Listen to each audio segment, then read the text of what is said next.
aqui em Campinas, o Zenon, né, camisa 10, que a gente estava falando ali daqueles históricos e clássicos. O que eu queria te perguntar, primeiramente, é sobre a tua história no Ercílio Luz. Esse aí foi meu início, né? Meu início de carreira. Em 1971, inclusive, o Ercílio Luz está fazendo 100 anos de existência. Centenário do Ercílio Luz. Então foi o clube que abriu as portas para que eu pudesse mostrar o meu talento. Então eu tenho um agradecimento muito grande pelo Ercílio Luz. Você não jogou na base? Nada, nada. Eu nunca pensei em ser jogador de bola também, tem essa. O futebol aconteceu por acaso na minha vida. Mas aí, isso que era legal a galera saber, porque você ficava pegando a bola que os caras chutavam. Isso, eu ficava atrás do gol lá, os caras treinando e eu pegando bola lá atrás e devolvendo a bola para os caras. Até que um dia faltou um cara para fazer o coletivo, né, que é o 11 contra 11, e aí eles me chamaram lá de trás. Ô moleque, vem aqui, entra aqui. Descalço, fui lá, coloquei uma chuteira, me tornei profissional de futebol. Caramba, é curioso você falar isso porque talvez nos dias de hoje isso seria impossível. Ah, difícil, porque são outras formas, né, de você entrar no profissionalismo. Na minha época não tinha erro. Não tinha nem erro, mas tem muita gente que saiu da várzea também, que não passou pela base que nem você. Você já começou? Eu já comecei como profissional.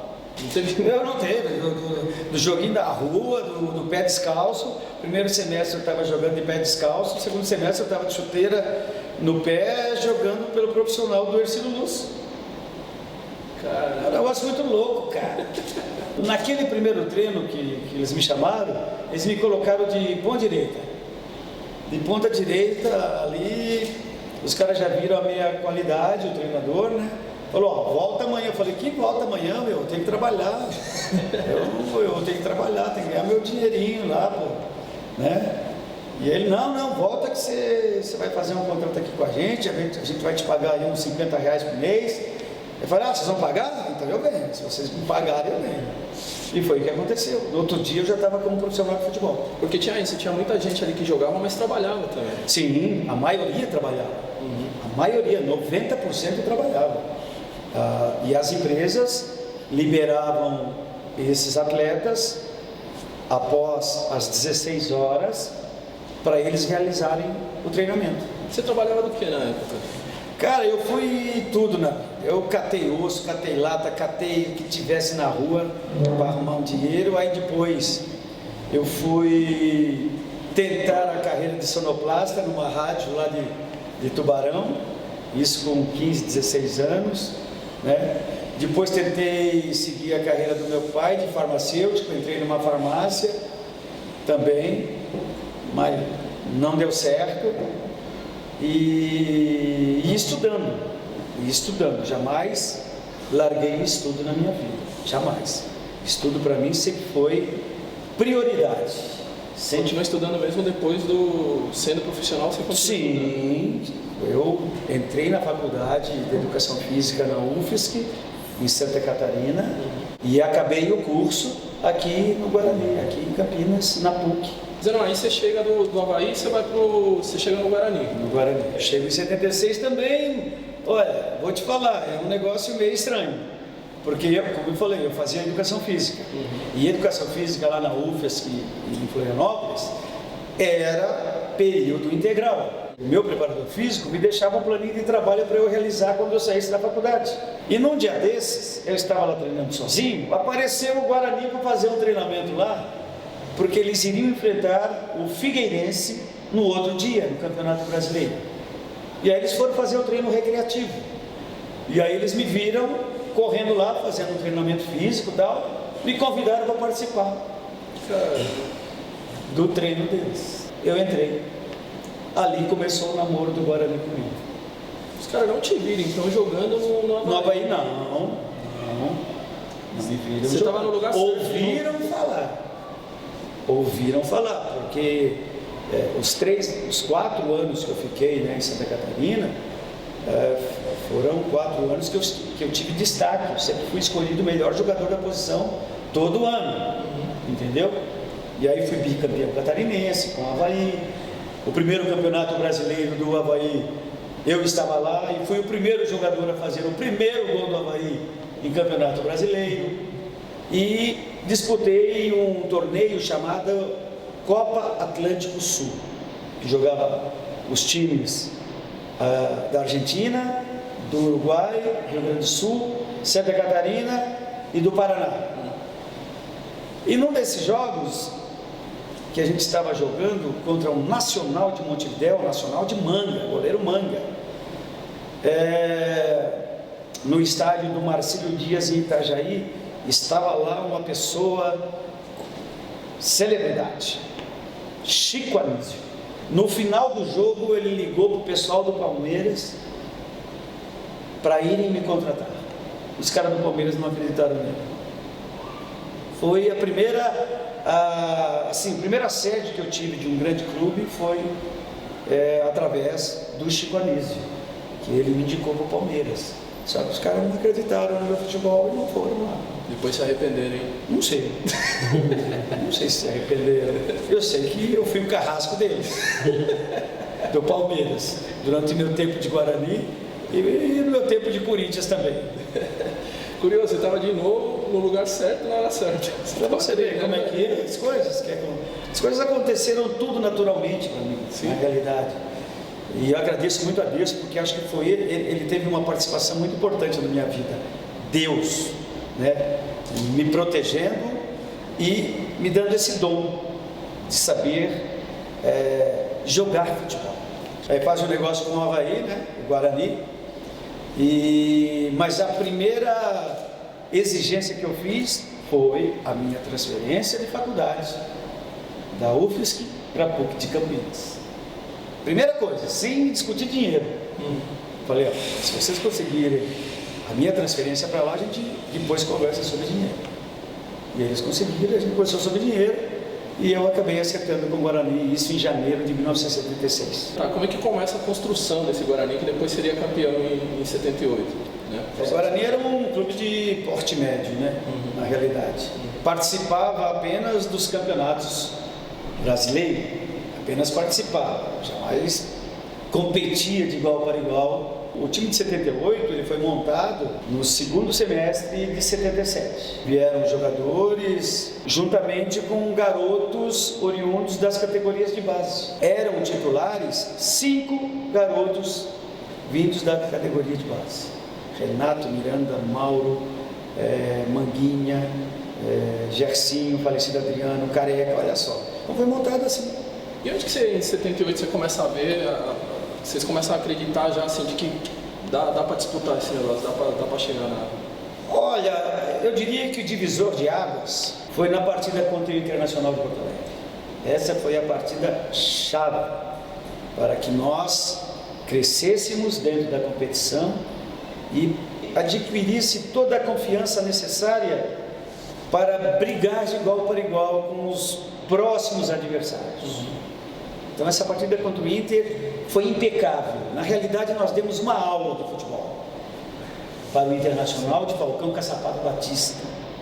Olha bem, esse trio de meio campo, considerado o melhor do Brasil na época, esse trio de meio campo. E você faz um golaço naquele jogo lá que você... Eu fiz um gol que até hoje nem eu entendo como eu fiz, mas eu fiz. Foi um momento de improviso. Como diz Mauro Betting, foi um solo de Zenon. Um solo de Zenon contra o time do Internacional. Fiz o terceiro gol do Guarani. E a partir dali, nós não perdemos mais nenhum jogo. E a gente detém até hoje o recorde do clube de maior número de vitórias consecutivas. 12 vitórias consecutivas. Nós conseguimos em Campeonato Brasileiro. Até a final com o Palmeiras, né? Até a final, as 2 partidas contra o Palmeiras, ganhamos também, lá e aqui. Palmeiras do Tele. Sabe que eu nem sei quem era o técnico do Palmeiras? Eu gostaria que fosse ele. Eu lembro dele na Libertadores, que eu massacrei, quer dizer, ajudei a massacrar o time do Palmeiras, né? Porque ganhamos lá de 4, no Morumbi, e aqui ganhamos de 1-0. Fiz gol lá e fiz gol aqui também, para você ter ideia. Sim. Acho que eu só fui conhecer mesmo Tele em 79, porque ele fazia uma coisa no time dele, quando a gente jogava contra Guarani e Palmeiras, ele tirava o Rosemiro da lateral direita para correr atrás de mim no meio campo. Eu não entendo isso. Se não era um jogador importante, eu não sei por que ele tinha isso, fazia isso. Só que no piscar de olhos do Rosemiro, eu ia lá e fazia gol. Aqui em Campinas foi assim, cara. Se eu peguei 5 vezes na bola, foi muito. Aqui em Campinas, na Libertadores.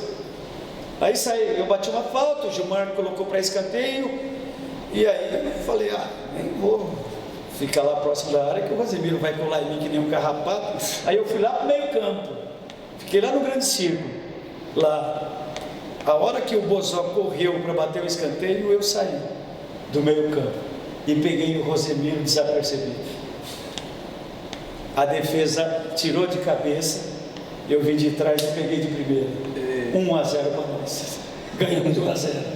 O Rosemiro falou que o Tele queria pegar o Rosemiro depois do jogo. O Rosemiro me fala, o que eu escutei do Tele, você não imagina. Quase acabou, né?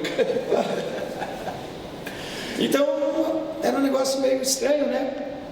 O cara, não sei porque fazia isso e nunca me levou para a seleção dele. Mas que tinha... Não sei, eu acho que é porque eu fui o carrasco dele quando ele era técnico aqui no Palmeiras, só pode ter sido isso aí. Não, porque chega a ser inexplicável. Então, eu jamais entendi, porque eu era para estar, na minha autocrítica, isso é minha autocrítica, tá? Eu era para estar no grupo que foi em 82 e no grupo que foi em 86, porque eu estava voando, eu estava muito bem, jogando o fino da bola, tecnicamente muito bem, e não fui preterido, né?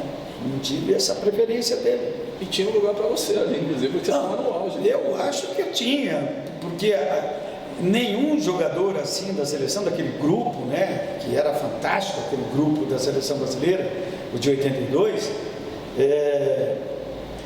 jogador com a minha característica não tinha, de lançamento de 40, 50 metros, assim. Quem se aproximava assim um pouquinho mais era o Toninho Cerezo. O Cerezo se aproximava desse lançamento e tal, mas assim, típico mesmo seria eu, para estar naquele grupo da seleção brasileira. Não vou dizer aqui que eu tinha que ser titular, eu iria brigar pela titularidade, porque no setor de meio campo, meu amigo, era só fera, só cobra criada. Mas vamos supor, Sócrates e Zico não era da minha posição, não era, tanto é que eu joguei junto com os dois, né, em seleção brasileira antes. Sim. Né? Então eu não ia brigar com os dois, porque os dois eram titulares absolutos daquela seleção, né? E Falcão também, né, no caso, né, que era o titular da posição, né? Então a minha briga ficaria com o Cerezo, com o Batista, com outros jogadores que tinha lá no setor de meio campo. Nós ganhamos uma bicicleta, velho, naquele título lá, pô. Cada um ganhou uma bicicleta. O valor, eu estou falando, né? Daria para comprar uma bicicleta. Porque se é hoje, eu compraria 2, 3 apartamentos, né? Com um título daquele, né? Sim. Um título que, na minha opinião, vale por 10 do Corinthians, 10 do Palmeiras, 10 do Santos, 10 do Flamengo, 10 dos grandes clubes. O peso que tem aquele título conquistado pelo Guarani.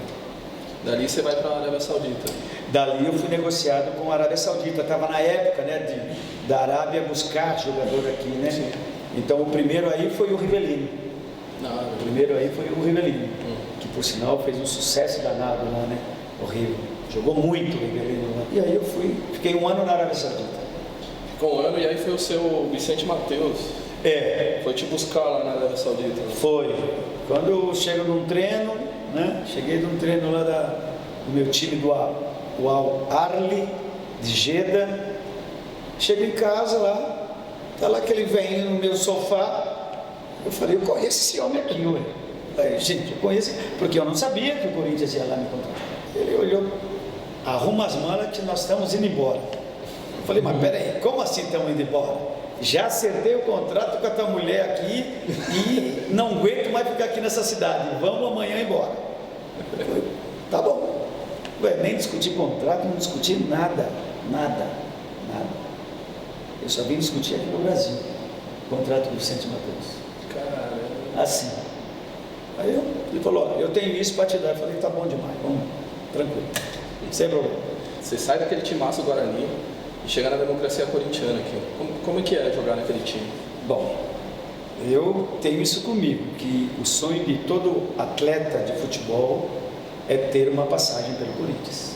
E passar do jeito que eu passei, sendo vitorioso, se torna muito mais gratificante ainda, né? Fiquei 5 anos no Corinthians, disputando 3 títulos paulistas, ganhando 2, disputando 2 semifinais de campeonato brasileiro, sendo campeão de vários torneios, não só aqui no país, como também no exterior, como a gente foi num torneio internacional realizado em Los Angeles, torneio das nações, e nós fomos campeões em Los Angeles. Então, conquistei alguns torneios interessantes, importantes, né? Então, eu consegui, dentro do Corinthians, vários títulos, o que me deixou muito feliz com aquilo na cabeça de missão cumprida, eu te diria. Muito difícil ter um grupo igual aquele que projetou essa democracia corintiana, né? Foi uma forma de trabalho diferenciada, onde a gente se preocupava com a parte do futebol e também com a parte de redemocratização do país. Quando nós tínhamos dentro do elenco 4, 5 atletas que eram realmente políticos, eu te diria. Os caras tinham esse dom de ser político, de vir a público e falar o que queriam, o que pretendiam, né, com essa democracia corintiana. A gente teve algumas represálias, eu te diria, nesse meio termo aí. Recebíamos alguns recadinhos lá de cima dos caras, para a gente baixar um pouco a bola, que a gente estava falando muito, né? Mas não, principalmente com um comandante que nós tínhamos igual o Sócrates, né, que puxava a fila, ele puxava a fila, que era um gênio, tanto dentro de campo como fora de campo. Tanto é que ele subiu no palanque, juntamente com os grandes políticos da época, né? E para mais de 1 milhão de pessoas lá naquele viaduto do chá. Foi histórico? Foi histórico, isso é histórico. Não, o projeto que a gente fez, né, brigando pelas diretas já, foi um negócio histórico, um clube de futebol, e que é decantado em prosas e versos até hoje, pelas universidades, né? Inclusive tem um jogador estrangeiro que foi um grande jogador e que virou ator e que virou escritor, que foi o Éric Cantona, um francês, que falou que ele gostaria muito de ter participado daquele movimento nosso. A nossa responsabilidade aumentou muito. Então, dentro de campo, nós procurávamos os resultados e o objetivo, que era ser campeão. Então, nós dentro de campo, a gente brigava muito pelos resultados, porque sabia que se a gente ganhasse, a democracia estaria fortalecida. Entendeu? Então, isso era uma motivação a mais para a gente dentro de campo buscar os resultados positivos. Teve essa questão com o Leão também, quando o Leão chega lá, meio que... foi meio dividido a questão dos votos, né? Porque tudo era colocado em votação, né? O peso vamos supor, do voto do Sócrates era o mesmo peso do voto do Mordomo, do Miranda. Votava todo mundo. Aberto, não tinha voto secreto. Não. Tinha que você falou, todo mundo, o roupeiro também participava, o fisioterapeuta, todo mundo participava da reunião. E o Leão ficou meio que dividida a coisa. Para aceitar ou não. Teve segundo turno, justamente. Teve segundo turno. E aí ele foi aceito, mas por uma pequena margem. Por uma pequena margem ele foi aceito e foi para nós, naquele título do bicampeonato, ele foi um dos principais jogadores. Pegou muito. Na final contra o São Paulo ele pegou umas 2 bolas, o jogo 0-0, ele pegou 2 bolas incríveis, né? Então nos ajudou muito, né, no fator campo, porque fora do campo ele não dava pitacos, não dava palpite. Cara, Fora do campo. qual que é o jogo que você lembra assim, jogando na democracia corintiana, que você lembrando desse jogo, você fala assim, nossa, foi perfeito essa partida. Que você lembra que tudo fluiu ali dentro. Contra o Flamengo. Contra o Flamengo, no 4x1. No 4x1. Sim. Que eu fiz 2 gols, inclusive. Tem um golaço que você faz no 4x1. Ah, eu fiz. E além de ter feito os 2 gols, eu fiz as assistências todas. Na realidade, era para ter sido um 6-7 para nós. Foram 2 4x1 seguidos. 83 e 84. Sim, sim. 2 4x1 seguidos. Mas esse de 83 teve um peso muito grande, né? Porque nós estávamos praticamente ali no meio da democracia corintiana, né? Tem um golaço que tenho que lembrado naquele jogo contra o Flamengo. Foi um gol que, inclusive, enganou um dos melhores narradores de futebol, José Silvério. Na hora que eu bati na bola, ele falou pra fora. Ele voltou atrás. Não! Entrou! Foi gol! Dessa forma. Ele fala que foi a única vez que ele errou uma narração de gol. Foi aquele meu chute no Raul Plaza. Foi no Raul. Foi no Raul Plaza. Eu li que você gostaria de ter jogado, né? Sim. Era um outro sonho de ter participado daquele time do Flamengo. Eu não sei onde eu ia encaixar. Aí é que está o problema. Mas na minha mente, eu formaria assim um setor de meio campo do Flamengo. Eu, Andrade, Adilho e Zico. Caramba, hein? Esses Só 4. isso. Porque éramos de características diferentes, esses 4, né? O Andrade mais centralizado, eu pegando a bola do Andrade, armando as jogadas tanto para Adilho como para Zico, e esses 2 definindo ou também armando as jogadas para o centroavante, né? Ou o ponta, que na época, né, tinha, né? Então, eu acho que seria um time dos sonhos. E aí do Corinthians você já vai para o Atlético Mineiro? Do Corinthians, eu fui para o Atlético em 86 contra a vontade. Fui contra a vontade, porque o que eu gostaria era de permanecer no Corinthians.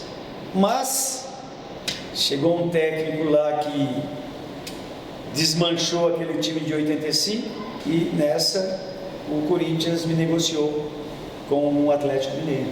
Um dos grandes, um dos monstros, né? O clube monstro do futebol brasileiro, né? Atlético ali também. Atlético Mineiro, baita clube, onde fui bicampeão mineiro. Então, foi mais uma, eu te diria, uma passagem positiva da minha vida, né? Dentro do Clube Atlético Mineiro. Do Atlético você vai para onde? Do Atlético eu vim para Portuguesa de Desportos, do Atlético, e isso em 88. 88, quando a Portuguesa formou um baita do time também. Um baita do time que me traz ótimas lembranças, aquele time da Portuguesa, de 88. Então, foi nisso. E de lá você chega no São Bento do Sorocaba? Aí eu vou pro Grêmio de Maringá. Grêmio de Maringá, fiquei lá 6 meses. Fui campeão do primeiro turno do Campeonato Paranaense com o Grêmio de Maringá. Depois de 6 meses, aí já sozinho, né, com 2 filhos, eu ficava lá sozinho, vinha de vez em quando para cá. Aí começou a bater aquela coisa, né, difícil de explicar dentro da gente, né, que tinha que estar junto com a família. E aí eu vim aqui para encerrar minha carreira no São Bento de Sorocaba como profissional. Mas dentro disso, eu já estava na seleção de Masters do Luciano do Vale. Eu lembro. Que para mim foi uma glória, né? Foi uma glória. Eu joguei com a melhor geração do futebol, uma das melhores. Não foi a melhor, foi uma das melhores. Geração do futebol brasileiro, e enfrentei as melhores gerações do futebol mundial. Eu joguei contra Beckenbauer, contra Platini, contra Paulo Rossi, contra os grandes jogadores da época, nessa Copa do Mundo de Masters. Então ali eu satisfiz aquele meu desejo de participar de uma Copa do Mundo. Eu disputei 4 Copas do Mundo, ganhando 3, ganhando essa de 89, depois 91 nos Estados Unidos, e em 95 ganhamos da Áustria. Então eu sou tricampeão mundial de Master, Copa do Mundo de Master, com as grandes feras.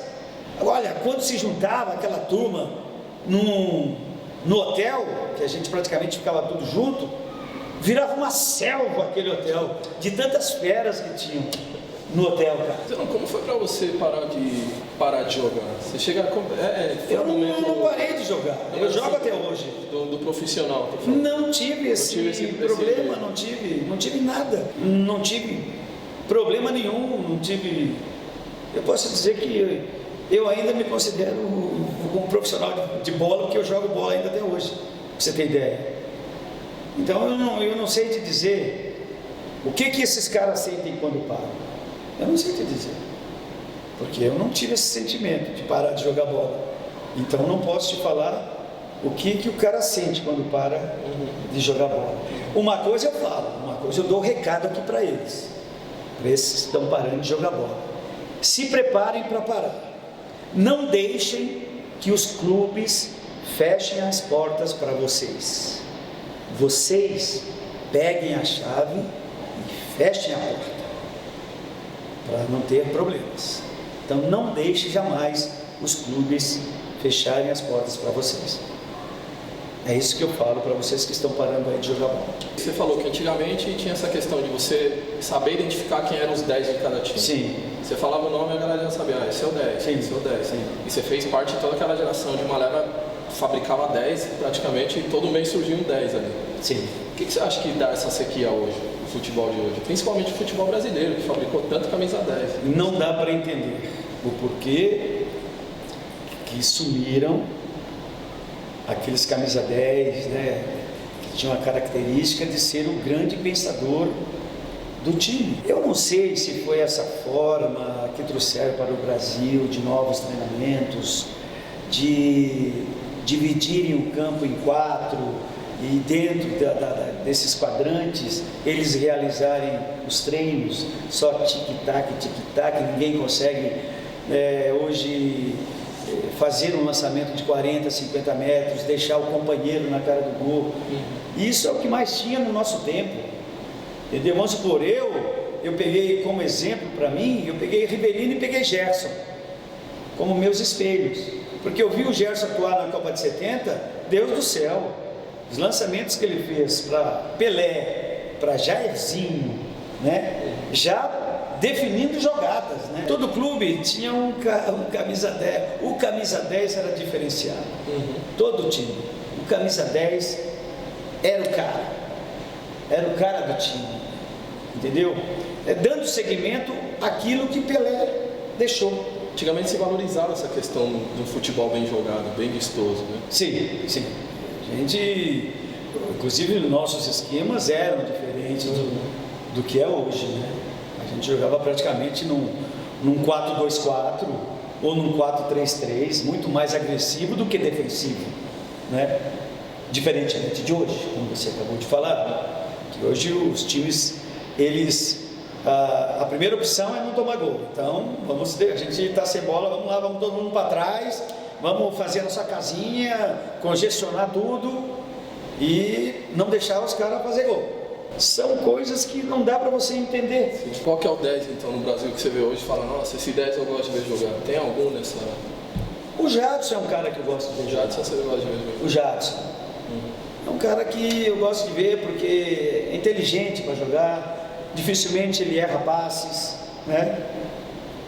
E além disso ele arma muito bem as jogadas, né? E define muito bem também, né? Então, dos 10 que tem aí jogando, né, principalmente dentro desse campeonato brasileiro, é bem verdade que ele era 10 para o Gabigol e ele foi artilheiro do campeonato brasileiro, né? Só que ele não é aquele 10 igual ao meu tempo, né? Que o 10 jogava atrás, né? Jogava ali, diferente do Pelé. Pelé era 10 e jogava lá na frente, né? Mas o 10 mesmo era aquele 10 que jogava ali no setor de meio campo, armando, que nem você falou de Jalminha, que foi cracaço, Alex, cracaço, né? Então é isso. Eu só queria que ele puxasse uma camiseta. Se fosse para se apresentar hoje num clube, qual das camisetas aí de trás, pode ser até na seleção, mas se fosse para jogar amanhã você fosse se concentrar, qual que era a camiseta que você puxaria aí Complicado, e vestiria aí? Essa pergunta não tem resposta, né? Todas. Não, um joguinho especial, pegaria. Não sei, qualquer um desses times aqui que me convidasse para jogar, eu iria com todo prazer. Porque eu devo muito a eles, né? Por eles terem aberto as portas para eu trabalhar. E eu tenho a consciência tranquila que eu retribuí com muito futebol, com muito entusiasmo, sempre dei o melhor de mim em todos esses times que eu vesti essas camisas. Um dos grandes 10 ali, né? Ah, fui. Eu tenho certeza. Quem jogou mais que você eu ou o Maradona? honrei a camisa. Quem jogou mais? O Maradona tinha mais habilidade que eu. O Maradona tinha mais de meter bola assim de 40 a 50 metros, fui eu. Você chegou a jogar contra? É só uma. Não, cheguei, lógico. Foto tua com o Maradona no jogo que tava você o Maradona. Não, a estreia de Maradona na seleção argentina foi aqui no Maracanã, na Copa América de 79. E nós vencemos por 2-1 a seleção da Argentina, de Maradona, e que por sinal jogou muito naquela partida, ele com 18 anos de idade, cara. Jogou muito naquela partida, Maradona. Então eu joguei contra ele, senti o privilégio de jogar e ver a sua qualidade assim de perto, olhando para ele, os movimentos dele, a batida dele na bola. Deu trabalho para nós aquele dia, em 79, Maradona, mas nós vencemos. Ô Zé, não, brigadão, valeu mesmo aí. A gente curtiu pra caramba trocar ideia com você. Prazer foi todo meu de receber vocês aqui, né, na minha residência, e estou à disposição de vocês.